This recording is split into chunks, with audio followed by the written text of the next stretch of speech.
Nous sommes en duplex avec Benoît Rousseau, trader et fondateur du site Andlil. Bonjour Benoît.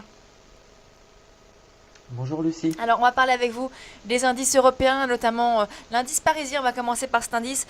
On voit qu'on est en train de corriger depuis ce matin, depuis hier même. On est sur les 4580. Alors je rappelle que vous êtes trader, vous faites surtout du scalping, des petites positions, de beaucoup d'allers-retours assez rapidement. Donc dans ce contexte de CAC qui se replie, toujours sur une tendance haussière de fond quand même sur l'indice parisien. Comment est-ce que vous tradez le CAC aujourd'hui? Oui, alors hier, je vous avais indiqué à 10h40, je crois qu'on oui, on discutait vers 10h40, quand le CAC était à 4620, donc à ce niveau-là, que j'étais en tendance baissière et j'avais un objectif très court terme à 4550. Et ça a été plus que court terme puisque j'ai pu clôturer à 4550 hier à 22 heures juste en clôture. Donc là, j'ai plus de position sur le CAC 40.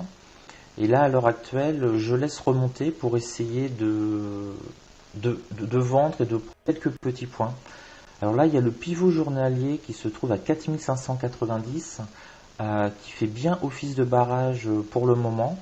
Donc la technique idéale était d'essayer de vendre sur pivot journalier pour encaisser dès qu'il baissait. Alors j'ai pas fait cette technique-là parce que je pensais qu'on allait monter jusqu'à 4600. Donc je m'étais mis en barrage légèrement au-dessus de 4600 à 4601. Et depuis, j'ai raté la hausse. On n'est pas monté encore à 4601 pour que je puisse prendre quelques trades. Mais là, si on revient sur le point pivot, on risque de baisser de 4-5 points assez rapidement. Donc là, je prendrai sûrement un trade vers 4595 pour un retour vers 4590. Disons qu'hier, j'avais une vision, entre guillemets, si on peut parler de vision, sur le marché qui était vraiment baissière. Donc c'est pour ça que j'avais pris position en baisse que j'ai depuis plusieurs jours avec un objectif à 4550 et on s'est pile arrêté sur cet objectif-là. Alors ça correspondait à beaucoup de facteurs, c'était vraiment 4550 un support important et en fait on voit que depuis ce matin on tente de rebondir sur ce support mais que c'est pas du tout la panacée puisqu'on a vraiment eu je verrais ça comme un avertissement vraiment important de Wall Street hier soir. Vous voyez à partir de 20 heures, là je suis sur le Dow Jones 30, on a perdu 200 points en ligne droite sans aucune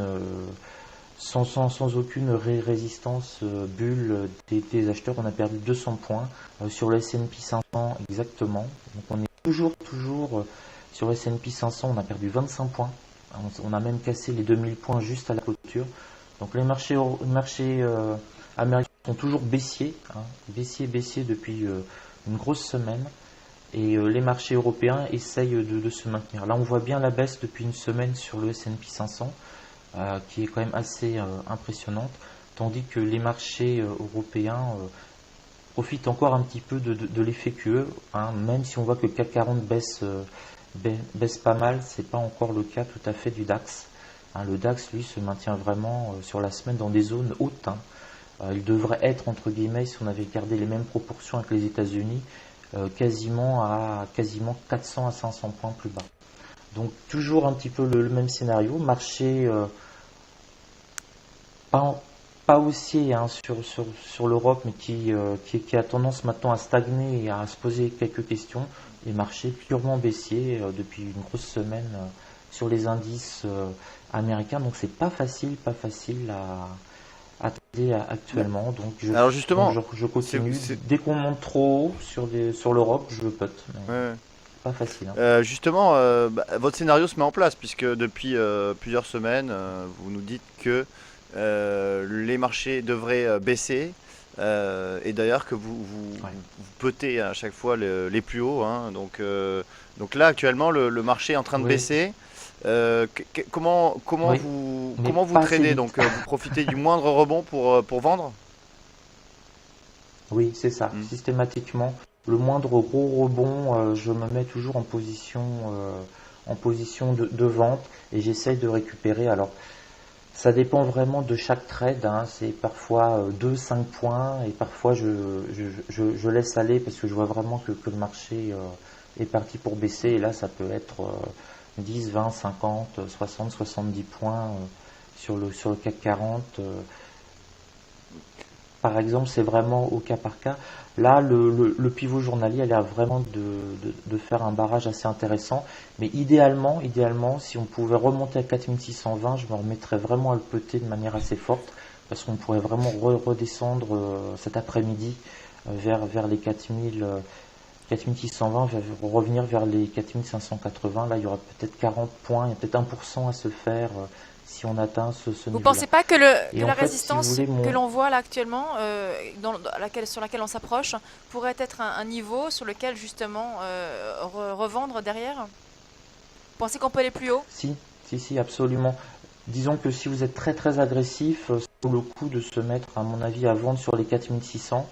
Mais si vous voulez, pour moi, je préfère attendre parce qu'il y a une question de timing. Ce matin, on arrivait sur les 4600 pour peter, il n'y avait pas de souci. Mais là, le chronomètre commence un petit peu à s'accélérer. On va arriver bientôt sur 11 heures. Et là, on va avoir à partir de dans 2-3 heures les marchés américains qui vont prendre un petit peu le dessus. Et peut-être qu'ils vont tenter de rebondir en début de séance. Parce on est sur un petit peu plus au-dessus que les 2000 sur le S&P. Donc mon scénario, on verra si ça se passe. À 15h30, les marchés américains vont essayer de remonter. Ça devrait nous remonter un petit peu les indices européens. Et ils vont pas tenir, ils risquent de pas tenir sur les marchés américains parce que vraiment actuellement ils nous font des tentatives pour monter, ils s'effondrent systématiquement en fin de séance.